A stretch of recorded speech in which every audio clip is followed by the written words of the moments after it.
إن الحمد لله نحمده ونستعينه ونستغفره ونعوذ بالله من شرور أنفسنا ومن سيئات أعمالنا. من يهده الله فلا مضل له ومن يضلل فلا هادي له، ونشهد أن لا إله إلا الله وحده لا شريك له، ونشهد أن سيدنا ومولانا محمدا عبده ورسوله وعلى آله وصحبه أجمعين. عباد الله، أوصيكم ونفسي أولا بتقوى الله، فقد قال الله تعالى في القرآن الكريم والفرقان المجيد: فأعوذ بالله من الشيطان الرجيم، بسم الله الرحمن الرحيم. يا أيها الذين آمنوا اتقوا الله حق تقاته ولا تموتن إلا وأنتم مسلمون. وقال أيضا: يا أيها الناس اتقوا ربكم الذي خلقكم من نفس واحدة وخلق منها زوجها وبث منهما رجالا كثيرا ونساء، واتقوا الله الذي تساءلون به والأرحام إن الله كان عليكم رقيبا. وقال أيضا: يا أيها الذين آمنوا اتقوا الله وقولوا قولا سديدا يصلح لكم أعمالكم ويغفر لكم ذنوبكم، ومن يطع الله ورسوله فقد فاز فوزا عظيما. أما بعد، فإن أصدق الحديث كتاب الله، وخير الهدي هدي محمد صلى الله عليه وسلم، وشر الأمور محدثاتها، وكل محدثة بدعة، وكل بدعة ضلالة، وكل ضلالة في النار. أعاذنا الله وإياكم من النار. புகழனைத்தும் அல்லாஹ் ஜல்லஷானஹு தஆலா ஒருவனுக்கே உரித்தாகுக. அல்லாஹ்வின் அன்பும் அருளும் நம் உயிரிலும் மேலான கண்மணி நாயகம் ஸல்லல்லாஹு அலைஹி வஸல்லம் அவர்களின் மீதும், அவர்களின் வாழ்வை பின்பற்றி வாழ்ந்த உத்தம சத்திய சஹாபாக்கள், தாபிஈன்கள், தபஅ தாபிஈன்கள், ஷுஹதாக்கள், நாதாக்கள், குறிப்பாக இவ்வுலகில் வாழக்கூடிய முஸ்லிமான முஃமினான ஆண் பெண் அனைவர்களின் மீதும் உண்டாவதாக. ஆமீன்.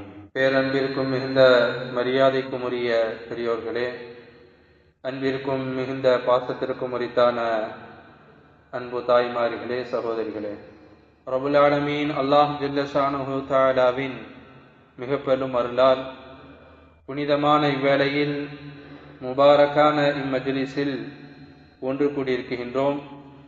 அல்லாஹ் நமக்கு செய்த இந்த பாக்கியத்தை நன்றி உணர்வோடு நினைத்து பார்த்து அதற்கு நன்றி செய்ய கடமைப்பட்டவர்களாக நாம் இருக்கின்றோம். கண்ணியத்திற்குரிய அல்லாஹின் நல்லடியார்களே, அல்லாஹ் சுப்ஹானஹு தஆலா இந்த மனித சமூகத்தை படைத்து அந்த மனிதனுக்கு தேவையான எல்லாவிதமான இவ்வுலக மறுமையினுடைய எல்லா நற்காரியங்களையும் நல்ல சிந்தனைகளையும் அவன் ஈருலகிலும் வெற்றி பெறுவதற்குண்டான வழிகாட்டுதல்களையும் அல்லாஹ் நமக்கு வழங்கியிருக்கின்றான். அந்த அடிப்படையில் சில குணாதிசயங்களை, சில குணங்களை, சில ஆசைகளை அல்லாஹ் ஒவ்வொரு மனிதருடைய உள்ளங்களிலும் அல்லாஹ் பதித்திருக்கின்றான். அப்படி மனித இயல்பாக ஒவ்வொரு மனிதர்களும் விரும்பக்கூடிய, தேடக்கூடிய, ஆசைப்படக்கூடிய ஒரு விஷயம்தான் நாம் ஒரு அந்தஸ்து மிக்கவர்களாக, மரியாதை மிக்கவர்களாக, உலக மக்களின் இதயங்களில் நாம் நற்பெயர் பெற்று நாம் அவர்களிடத்தில் ஒரு உயர்ந்த அந்தஸ்தையும் கண்ணியத்தையும் பெற வேண்டும் என்ற எண்ணம் என்பது ஒவ்வொரு மனிதனுடைய உள்ளங்களிலும் ஏற்படக்கூடிய ஒரு இயல்பான ஒரு குணம். அப்படி மனிதனுடைய உள்ளத்தில் ஏற்படக்கூடிய அந்த குணம் தான் அந்தஸ்து மிக்கவர்களாக, மரியாதை மிக்கவர்களாக இருக்க வேண்டும் என்ற இந்த குணம் என்பது ஒவ்வொரு முஃமினை கவனிக்கும் பொழுது அவனிடத்திலும் இருக்கும். ஆனால் முஃமினாக நாம் நம்முடைய அந்த அந்தஸ்தையும் நம்முடைய அந்த உயர்வையும் எந்த அளவில் நாம் மதிப்பிட வேண்டும், யாரிடத்தில் அதை தேட வேண்டும் என்ற சிந்தனையை நாம் சிந்திக்க வேண்டும். இந்த உலகத்தில் நாம் சிறந்தவர்களாக, அந்தஸ்து மிக்கவர்களாக இருப்பது சிறந்ததா, அல்லது அல்லாஹ்வுடைய பார்வையில் மறுமையில் அல்லாஹ்வுடைய சந்திதானத்தில் நாம் கண்ணியமிக்கவர்களாக மதிப்பு மிக்கவர்களாக இருப்பது சிறந்ததா என்று பார்க்கும் பொழுது அல்லாஹ்விடத்தில் சிறந்தவர்களாக இருப்பதுதான் ஒரு முஃமினுடைய லட்சியமாக உயர்ந்த குணமாக இருக்க வேண்டும். ஒரு முஃமின் அப்படித்தான் தன்னுடைய வாழ்வை உலகில் அமைத்துக் கொள்ள வேண்டும். இப்படி அல்லாஹ்விடத்தில் கிடைக்கக்கூடிய அந்தஸ்தும் மரியாதையும் அதுதான் சிறந்தது என்ற அந்த வழிகாட்டுதல்களையும் அல்லாஹ் தன்னால் அனுப்பப்பட்ட நபிமார்களின் மூலமாக நமக்கு உணர்த்தி காட்டுகின்றான். நபி மூசா அலைஹிஸ்ஸலாம் அவர்களை பற்றி அல்லாஹ் ஸுப்ஹானஹு வ தஆலா தன்னுடைய திருமறையில் சொல்லும் பொழுது, யா அய்யுஹல்லதீன ஆமனூ லா தகூனூ கல்லதீன ஆத மூஸா ஃபபர்ரஅஹு அல்லாஹு மிம்மா காலூ வ கான இன்தல்லாஹி வஜீஹா. இந்த உலகத்தில் மூசா அலைஹிஸ்ஸலாம் அவர்கள் அல்லாஹ்வுடைய ஏகத்துவத்தை எடுத்து வைக்கும் பொழுது பல துன்பங்களை அனுபவித்தார்கள். அதில் மிக சுருக்கமாக நாம் அதை பார்த்து நாம் விஷயத்திற்கு சென்று விடலாம். அவர்களுக்கு அவருடைய மறைவிடத்தில் ஏதோ ஒரு குறை இருப்பது என்பதாக மக்களிடத்தில் பரவலாக பேசப்பட்டு அவர்கள் குளிப்பதற்காக ஒரு இருக்கும் பொழுது அவர்களுடைய ஆடைகளை எடுத்து ஒரு இடத்தில் வைத்து விடுகின்றார்கள். அல்லாஹ் ஸுப்ஹானஹு வ தஆலா அந்த ஆடையை திரும்ப அவர்களிடத்தில் கொண்டு வந்து அவர்களை மானத்தை அல்லாஹ் காப்பாற்றினான். அப்படி மக்கள் செய்த அந்த செயல்களை கண்டித்து அல்லாஹ் சொல்கின்றான்,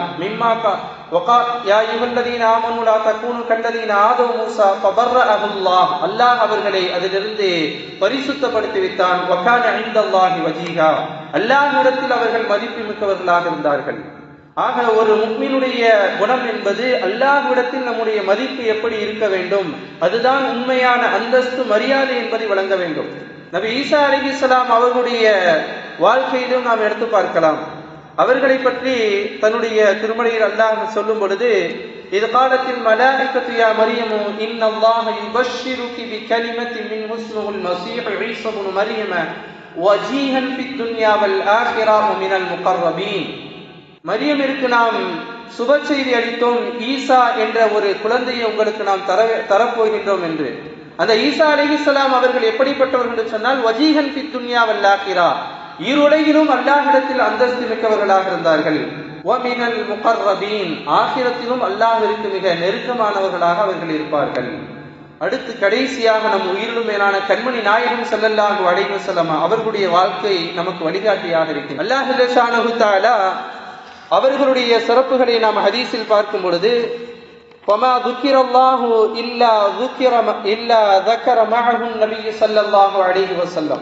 அல்லாஹ் தன்னுடைய திருநாமத்தை எங்கெல்லாம் பயன்படுத்துகின்றானோ அந்த இடங்களிலெல்லாம் நாயகம் ஸல்லல்லாஹு அலைஹி வஸல்லம் அவர்களை தன்னோடு இணைத்து அல்லாஹ் அவர்களுடைய அந்தஸ்தை உயர்த்தியிருக்கிறார். வரஃபஅனா லக திக்ரக், சூரத்துல் அலம் நஷ்ரஹ் அல்லாஹ் சொல்வான், வரஃபஅனா லக திக்ரக், நாம் உங்களுடைய அந்தஸ்தை உலகிலும் நாளை மறுமையிலும் உங்களுடைய அந்தஸ்தை நாம் உயர்த்தியிருக்கின்றோம். நான் ஸல்லல்லாஹு அலைஹி வஸல்லம் அவர்களின் நம் ஸலவாத் சொல்வதன் மூலமாக அவருடைய அந்தஸ்து உயர்வதில்லை, நம்முடைய கண்ணியம் தான் உயர்கின்றது.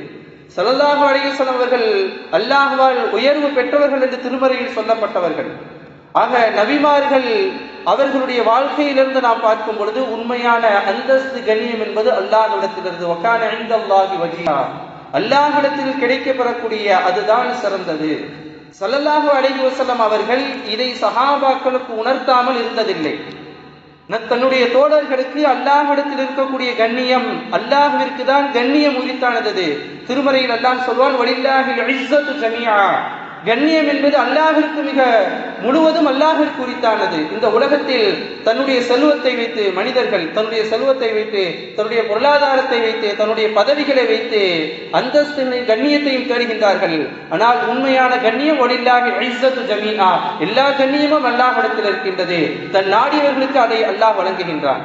அப்படி ஸல்லல்லாஹு அலைஹி வஸல்லம் அவர்கள் அந்த கண்ணியத்தை சொல்லும் பொழுது, நீங்கள் இந்த உலகத்தில் கண்ணியமாக இருப்பதை நீங்கள் ஆசைப்படுகின்றீர்கள், நல்ல அல்லாஹ்விடத்தில் இருப்பதை நீங்கள் ஆசைப்படுங்கள் என்று சஹாபாக்களுக்கு உணர்த்தினார்கள். அப்படி அந்த நிகழ்ச்சிகளை பார்க்கும் பொழுது ஒரு சஹாபி ஸல்லல்லாஹு அலைஹி வஸல்லம் ஹதீஸில் வருகின்றது, அனஸ் ரலியல்லாஹு அவர்கள் அந்த ஹதீஸை ரிவாயத் செய்கின்றார்கள். இன்ன ரஜுலன் மின் அஹ்லில் பாதியா, ஒரு கிராமவாசி, கான இஸ்முஹு ஜாஹிர், அந்த சஹாபிக்கு பேரு ஜாஹிர் என்ற சஹாபி. வகான யுஹதா இலன் நபியி ஸல்லல்லாஹு அலைஹி வஸல்லம், அவர்கள் ஸல்லல்லாஹு அலைஹி வஸல்லம் அவர்களுக்கு அன்பளிப்புகளை வழங்குவார்கள். கடைசியாக அவர்கள் யுஹிப்புஹு ஸல்லல்லாஹு அலைஹி வஸல்லம் அவர்களும் அந்த சஹாபியை விரும்பினார்கள். அந்த சஹாபியும் ஸல்லல்லாஹு அலைஹி வஸல்லம் அவர்களை தன்னுடைய உயிருக்கு மேலாக அவர்கள் நினைத்தார்கள். ஆனால் அவர்கள் எப்படிப்பட்டவர்கள் என்று சொன்னால், வகான ரஜுலன் தமீமன், அவருடைய உடல் அமைப்பு என்பது பார்ப்பதற்கு அழகாக இருக்காது, கொஞ்சம் அழகு குறைந்தவர்களாக, அழகு பார்ப்பதற்கு குறைந்தவர்களாக இருந்தார்கள். ஹதீஸில் அதற்கு விளக்கமும் சொல்லுகின்றார்கள். யானி கபீஹன் ஃபில் மந்தர், பார்ப்பதற்கு அலங்கோலமாக, ஒரு நாம் வெறுப்பதை போன்று ஒரு தோற்றமாக அவர்களுக்கு இருக்கும். ஆனால் ஸல்லல்லாஹு அலைஹி வஸல்லம் அவர்கள் ஒரு தடவை அவர்கள் கடற்கரையில் வியாபாரம் செய்து கொண்டிருக்கும் பொழுது ஸல்லல்லாஹு அலைஹி வஸல்லம் அவர்கள் பின்னாடி வந்து அவர்களை கட்டி அணைத்து அவர்களிடத்தில், இந்த அடிமையை வாங்கிக் கொள்வது யார்? செல்லமாக ஸல்லல்லாஹு அலைஹி வஸல்லம் அவர்கள் அவர்களுக்கு பின்னால் வந்து அவர்களை அணைத்துக் கொண்டு அவர்கள் கேட்கின்றார்கள், மை யஷ்தரி ஹாதல் அப்து, இந்த அடிமையை வாங்குவதற்கு யார், யார் வாங்குகிறார்கள்? உடனே அந்த சஹாபி அறிந்து கொண்டார்கள், இது ஸல்லல்லாஹு அலைஹி வஸல்லம் அவர்கள் தான். அவர்கள் அறிந்து கொண்டு சொல்லுகிறார்கள், ஃபகால யா ரசூலல்லாஹ், அல்லாஹ்வின் தூதரே, நான் மிக அசிங்கமாக இருக்கின்றேன், நான் அழகு குறைந்தவனாக இருக்கின்றேன், என்னை யார் வாங்கப் போகின்றார்கள்? தஜிதினி காசிதா, நான் அழகற்றவனாக மதிப்பற்றவனாக இருக்கின்றேன் என்று சொல்லும்போது ஸல்லல்லாஹு அலைஹி வஸல்லம் அவர்கள் சொன்னார்கள், ஃபகால நபி ஸல்லல்லாஹு அலைஹி வஸல்லம், பல் அன்த இன்தல்லாஹி காலி, அல்லாஹ்விடத்தில் நீங்கள் உயர்ந்தவர்கள், அல்லாஹுடைய பார்வையில் அல்லாஹுடைய சந்திதாரத்தில் நீங்கள் உயர்ந்தவர்கள் என்று அவர்களுடைய சிறப்பை அவர்களுக்கு சமாதானப்படுத்தி அவருடைய உயர்வை அவர்களுக்கு புரிய வைத்தார்கள். இது ஒரு தருணம். இன்னொரு சஹாபி ஹஸரத் ஜுலைபீப் ரலியல்லாஹு அன்ஹு அவர்கள், அவர்களை பற்றி ஹதீஸில் வரும். அவருடைய சம்பவத்தை நாம் பார்க்க வேண்டும் என்று சொன்னால் தனியாக நாம் அரை மணி நேரம் அவர்கள் பேசலாம். மிக பெரிய சம்பவம், சுருக்கமாக அதிலிருந்து நாம் பார்க்கலாம். ஹஸரத் ஜுலைபீப் ரலியல்லாஹு அன்ஹு அவர்கள் நாயகம் ஸல்லல்லாஹு அலைஹி வஸல்லம் அவர்களை விரும்பக்கூடியவர்களாக இருந்தார்கள். அவர்களுக்கென்று குடும்ப பரம்பரை என்ற எந்த ஒரு பெயரும் பேக்ரவுண்டும் அவர்களுக்கு கிடையாது. அழகில் மிக குறைந்தவர்களாக இருந்தார்கள். பார்ப்பதற்கு ஒரு அழகான தோற்றமுடையவர்களாக இருக்க மாட்டார்கள். இப்படிப்பட்ட இந்த சஹாபி ஸல்லல்லாஹு அலைஹி வஸல்லம் அவருடைய மஜ்லிஸில் வந்து அமர்வார்கள். ஸல்லல்லாஹு அலைஹி வஸல்லம் அவர்கள் அப்படி அமரும் பொழுது ஒரு தடவை ஜுலைபீப் எங்கே என்று கேட்கும் பொழுது அந்த சஹாபி, யா ரசூலல்லாஹ், நான் இங்கே இருக்கின்றேன் என்று சொல்கின்றார்கள். உடனே ஸல்லல்லாஹு அலைஹி வஸல்லம் அவர்கள், நீங்கள் ஏதாவது விருப்பப்படுகின்றீர்களா? ஸல்லல்லாஹு அலைஹி வஸல்லம் அவர்கள் கேட்கின்றார்கள், ஃபஅரத அலைஹி ரசூலுல்லாஹி ஸல்லல்லாஹு அலைஹி வஸல்லம் அத்-தஸ்வீஜ், நீங்கள் ஏதாவது விருப்பப்படுகின்றீர்களா? உடனே அவர்கள் வெட்கப்பட்டு எதுவும் இல்லை என்றதாக சொல்கின்றார்கள். மறுபடியும் ஸல்லல்லாஹு அலைஹி வஸல்லம் கேட்பார்கள், திருமணம் செய்வது நீங்கள் ஆசைப்படுகின்றீர்களா? அவருடைய உள்ளத்தில் இருந்ததை அவர்கள் வெளிப்படுத்துகின்றார்கள். யா ரசூலல்லாஹ், ஆசைதான், எனக்கு யாரு திருமணம் செய்து கொடுப்பார், எனக்கு யாரு பெண் கொடுப்பார்கள், நான் அலங்கோலமாக அசிங்கமாக இருக்கின்றேனே, நான் எதற்கும் பயனற்றவனாக, ஒரு குடும்ப பாரம்பரியம் இல்லாதவனாக, ஒரு சாதாரண ஒரு ஏழையாக இருக்கின்றேன், எனக்கு யாரு பெண் கொடுப்பார்கள் என்று அந்த சஹாபி ஸல்லல்லாஹு அலைஹி வஸல்லம் சொல்கின்றார்கள். உடனே ஸல்லல்லாஹு அலைஹி வஸல்லம் அவர்கள் சொன்னார்கள், கைர அன்னக இன்தல்லாஹி லைஸ பிகாசிதின், நீங்கள் அல்லாஹ்விடத்தில் எந்த ஒரு பிரயோஜனமற்றவர்களாக நீங்கள் இல்லை, நீ அன்னஹு காலின், அல்லாஹ்விடத்தில் நீங்கள் உயர்ந்தவர்கள். அந்த சம்பவம் மிக நீண்ட ஒரு சம்பவம். ஸல்லல்லாஹு அலைஹி வஸல்லம் அதற்கு பிறகு ஒரு அன்சாரி தோழர் சஹாபியுடைய வீட்டுக்கு செல்வார்கள். உங்களுடைய வீட்டில் திருமணமாகக்கூடிய ஒரு பெண் இருக்கின்றார்கள், அவர்களை திருமணம் செய்து குடிப்பீர்களா என்று சொல்லும் பொழுது அந்த சஹாபிக்கு சந்தோஷம் தாங்க விடவில்லை. ரசூலுல்லாஹ் பெண்ணு கேட்டு விட்டார்கள், யார் இல்லை என்று மறுப்பார்கள் என்று சொல்லி சந்தோஷத்தில் அவர்கள் குதிக்கின்றார்கள். யார் ரசூலுல்லாஹ், உங்களுக்கு பெண் இல்லையா? உங்களுக்கு என்னுடைய மகனை நான் திருமணம் முடித்து தரமாட்டேனா என்று சந்தோஷத்தில் சொல்லும் பொழுது அவர்கள் சொன்னார்கள், எனக்கு இல்ல, ஜுலைபீப் இருக்காருல்ல, அவருக்கு அந்த உன்னுடைய மகளை கொடுக்கணும். அவருடைய முகம் அப்படியே சற்று மாறுகின்றது. ஸல்லல்லாஹு அலைஹி வஸல்லம் அவர்கள், சரி, நான் என்னுடைய வீட்டில் கலந்து பேசி சொல்கின்றேன் என்று அந்த ஜுலைபீப் ரலியல்லாஹு அன்ஹு அவர்கள் தன்னுடைய மனைவியிடத்தில் சொல்கின்றார்கள். இது போன்று அல்லாஹ்வின் தூதர் நம்முடைய மகளை பெண் கேட்டார் என்று சொல்லும் பொழுது மனைவியும் சந்தோஷப்படுகின்றார்கள். ஆனால் ஸல்லல்லாஹு அலைஹி வஸல்லம் அவர்கள் தனக்காக கேட்கவில்லை, ஜுலைபீபுக்கு கேட்டார்கள். உடனே மனைவி, இந்த மதீனா நகரத்தில் நான் யாருக்கு வேண்டுமானாலும் தன்னுடைய மகளை கொடுத்து விடுவேன், ஜுலைபீபுக்கு நான் கொடுக்க மாட்டேன், நான் சம்மதிக்கவில்லை. இந்த உரையாடல் எல்லாம் தன்னுடைய மகள் அவர்கள் கேட்டுக்கொண்டே இருக்கின்றார்கள். அவர்கள் மிகவும் வணக்கசாலி, பயபக்தி உடையவர்கள், அல்லாஹ்வுடைய பேணுதலான மகளாக இருந்தார்கள். அதை கேட்டு உடனே அறையிலிருந்து வந்து, என்னுடைய தந்தையே, என்னுடைய தாயாரே, அல்லாஹ்வுடைய ரசூலுடைய கட்டளை வந்ததற்கு பிறகு அதில் உங்களுடைய இஷ்டத்தை நீங்கள் நுழைக்கிறீர்களா, நீங்கள் அதில் மாற்ற முயற்சி செய்கின்றீர்களா என்ற ஒரு கேள்வியை கேட்டுவிட்டு, அல்லாஹ்வுடைய தூதர் ஒரு விஷயத்திற்காக கேட்டுவிட்டார் என்று சொன்னால் என்னுடைய வாழ்க்கை அவர்கள் நாசமாக்கி விட மாட்டார்கள். என்னுடைய வாழ்க்கை அவர்கள் உயர்வில் தான் வைப்பார்கள். ஆகவே நீங்கள் எந்த ஒரு யோசனையும் இல்லாமல் என் மனம் நான் அவர்களுக்கு ஒப்படைக்கின்றேன் என்று தன்னுடைய ஒப்புதலை அவர்கள் சொல்லும் பொழுது, அதற்கு பிறகு அந்த சஹாபி ரசூலல்லாஹ் என்னுடைய மகளை நான் கொடுக்கின்றேன் என்று சொல்லும் பொழுது அவர்களுக்கு மத்தியில் திருமணம் நடக்கின்றது. ஸல்லல்லாஹு அலைஹி வஸல்லம் அவர்கள் இந்த நிகழ்ச்சியை நமக்கு உணர்த்துகின்றார்கள். இந்த உலகத்தில் மனிதர்களுக்கு மத்தியில் எல்லாம் அவர்களை ஒரு மதிப்பற்றவர்களாக, அவர்கள் உயர்ந்தவர்கள் அல்ல, அவர்கள் தாழ்ந்தவர்கள் என்று மனிதர்களுடைய பார்வையில் பார்க்கப்பட்ட பொழுது ஸல்லல்லாஹு அலைஹி வஸல்லம் அவர்கள் சொன்னார்கள், இவர்கள் அல்லாஹ்வுடைய பார்வையில் உயர்ந்தவர்கள். அதற்கு பிறகு அவருடைய வரலாறு நீண்டது. அவர்கள் போருக்கு செல்வார்கள், அவர்கள் ஷஹீதாக்கப்பட்டு விடுவார்கள். ஸல்லல்லாஹு அலைஹி வஸல்லம் அவர்களே அந்த சஹாபியுடைய உடலை தேடி அவர்களுக்கு தஃபன் செய்து அவர்களை தொழுகை நடத்துவார்கள். பல லட்சம் மலக்குமார்கள் அவர்களுடைய ஜனாசாவில் கலந்து கொண்டார்கள். அதற்கு பிறகு அந்த பெண், அவர்களை திருமணம் முடித்த அந்த பெண் என்பது உயர்ந்த அந்தஸ்துடையவர்களாக இந்த உலகத்தில் வாழ்ந்தார்கள் என்ற நிகழ்ச்சியும் தொடராக வருகின்றது. நாம் இதில் கவனிக்க வேண்டியது, ஸல்லல்லாஹு அலைஹி வஸல்லம் அவர்கள் சஹாபாக்களுக்கு உணர்த்தினார்கள், அல்லாஹ்வுடைய நெருக்கம், அல்லாஹ்விடத்தில் கிடைக்கப்பெறக்கூடிய அந்தஸ்து, கண்ணியம் தான் ஒரு மனிதனுக்கு ஆக உயர்ந்தது. அதுதான் ஒரு முஃமினுடைய நோக்கமாக இருக்க வேண்டும் என்பது ஸல்லல்லாஹு அலைஹி வஸல்லம் அவர்கள் நமக்கு உணர்த்தினார்கள். ஆக இந்த இறை நெருக்கத்தை, அல்லாஹ்விடத்தில் இந்த அந்தஸ்தை அடைந்த பொழுது அந்த அடியானுக்கு அல்லாஹ் என்னவெல்லாம் உபகாரங்களை செய்கின்றான், அவருடைய துஆக்களை அல்லாஹ் அங்கீகரித்துக் கொள்கின்றான். ஹதீஸில் வருகின்றது, நேரத்தின் அருமை கருதி நாம் முடித்துக் கொள்வோம், அவருடைய துஆக்களை அல்லாஹ் அங்கீகரித்துக் கொள்கின்றான். ஒரு ஹதீஸில் ஸல்லல்லாஹு அலைஹி வஸல்லம் சொல்வார்கள், ருப்ப அத்தாஷின் மதுஃபூஇல் அப்வாபி லவ் அக்ஸம அலல்லாஹி லஅபர்ரஹு. இந்த உலகத்தில் சில மனிதர்களை நீங்கள் பார்ப்பீர்கள், தலைவிதி போதமாக ஒரு சாதாரண மனிதர்களாக இருப்பார்கள்.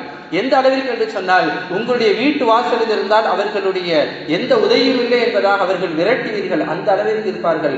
ஆனால் அவர்கள் அல்லாஹ்விடத்தில் எப்படிப்பட்டவர்கள் என்று சொன்னால், அவர்கள் சத்தியமிட்டு ஒரு விஷயத்தில் அல்லாஹ் மீது சத்தியமிட்டு சொன்னால் அல்லாஹ் அதை நிறைவேற்றி தருவான். அப்படிப்பட்டவர்களாக அவர்கள் இருப்பார்கள். ஆகவே உங்களுடைய பார்வையில் இவர்கள் அந்தஸ்தற்றவர்கள், இவர்கள் கண்ணியமற்றவர்கள் என்று யாரையும் நினைத்து விடாதீர்கள். அல்லாஹ்வுடைய பார்வையில் இவர்கள் அந்தஸ்து உடையவர்களாக இருக்கலாம் என்ற அந்த சிந்தனையை, அந்த பார்வையை ஒரு முஃமினுடைய உள்ளத்தில் கொண்டு வர வேண்டும். அப்படி இறை நெருக்கத்தை பெறுவதற்குண்டான வழிகளையும் நமக்கு மார்க்கம் அழகாக காண்பிக்கின்றது. அதில் முதல் விஷயம், அல்லாஹ்வை அதிகமாக திக்ரு செய்யக்கூடியவர்களாக இருக்க வேண்டும். காரணம், ஃபத்குரூனி அஸ்குருக்கும், அல்லாஹ் சொல்கின்றார், நீங்கள் என்னை நினைவு கூறுங்கள், அஸ்குருக்கும், உங்களை நான் நினைவு கூறுகின்றேன்.